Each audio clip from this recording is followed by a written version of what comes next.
Hello, fellow heirs. Welcome back to Weekday Wind Down with the Word, where we are reading through the book of Genesis. And today we will be reading the 23rd chapter of Genesis in the NLT version. And it is about the burial of Sarah. Let's begin.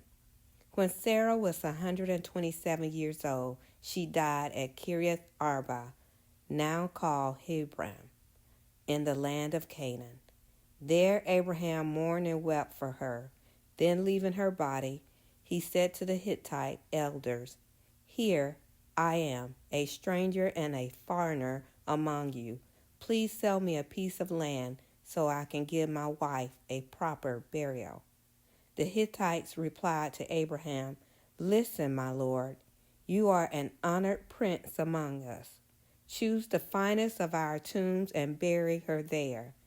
No one here will refuse to help you in this way."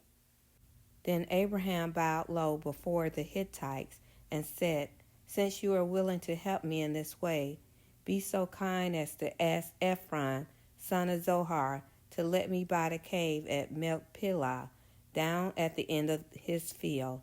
I will pay the full price in the presence of witnesses, so I will have a permanent burial place for my family." Ephron was sitting there among the others, and he answered Abraham as the others listened, speaking publicly before all the Hittites elders of the town. "No, my lord," he said to Abraham, "please listen to me.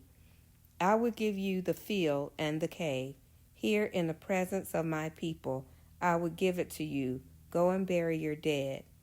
Abraham again bowed low before the citizens of the land, and he replied to Ephron as everyone listened, "No, listen to me. I will buy it from you. Let me pay full price for the field so I can bury my dead there." Ephron answered Abraham, "My lord, please listen to me. The land is worth 400 pieces of silver, but what is that between friends? Go ahead and bury your dead."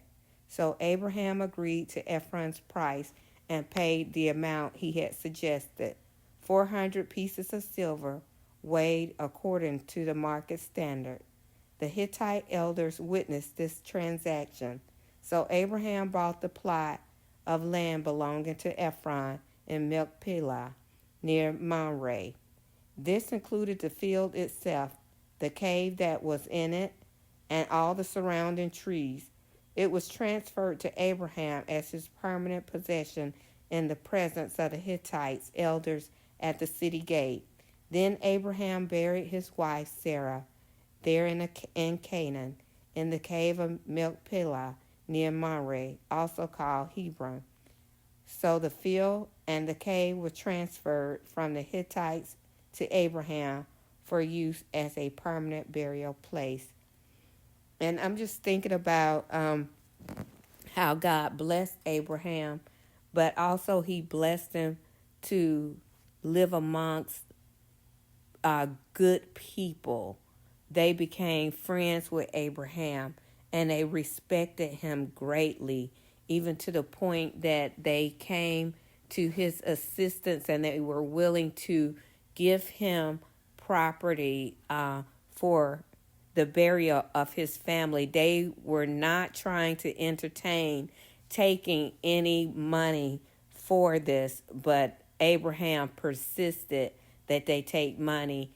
But they were good people to him, and that's just, to me, that's really a blessing that the Lord will put people in your life that are really blessings to you. And it may not be with material matters. It just may be that they are a friend, a true friend to the family that just is always there when you need them, or just there as support, or just there in the good times and there in the bad times. Whatever your family is going through, they are there for you. And that's just how I see these Hittites with Abraham. They are there for him, and they consider him as their Lord. I mean, they really looked up to Abraham, and they really honored him, and they really was there for him when he was going through a terrible time, and they were there to provide for him.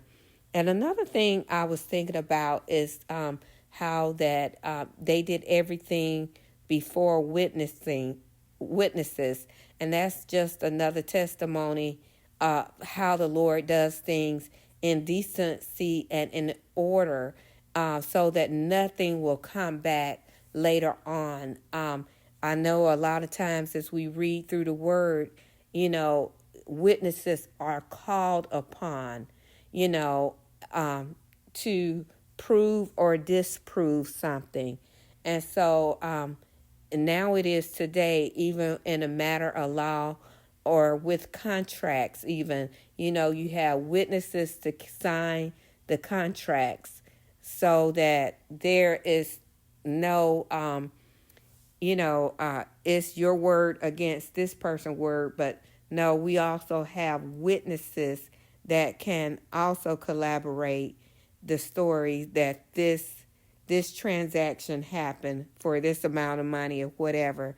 So I think it's very, the Bible is full of a lot of wisdom, and the way that they did things back then are still going on today, that we still use witnesses today to prove things. And, that comes from God. That's wisdom from God, that we have witnesses when we, do transaction. It shouldn't just be among you and one other person when you are making a transaction or a contract. You should have other witnesses to confirm what's going on, because if anything ever happens later on down the road, there will be witnesses to collaborate everything. And so that's just the wisdom of God. So that's great wisdom to always go by. It was used back then, and it's still being used today. Of course, with technology and the world advancement, things are done just slightly different from what they were done back then, but the concept is still the same. You sign a contract, you need some witnesses, because it's just good policy to have. So that's another thing that I was thinking about, is just how things were established in the Bible, and we're still following those rules and concepts today, and they work. They really do work. So with that being said, I'm going to leave it right here. What are your thoughts? Is the Lord speaking to your heart? Do you see any situation that you can compare to yourself, or a situation that you went to that was similar, where some friends came on your behalf to help you through? Please put it in the comments below. Let me know how the Lord has blessed you with great friends. Add your testimony there. It would be great for everyone to read. Thank you so much again for listening to Weekday Wind Down with the Word, and have a blessed day. Bye.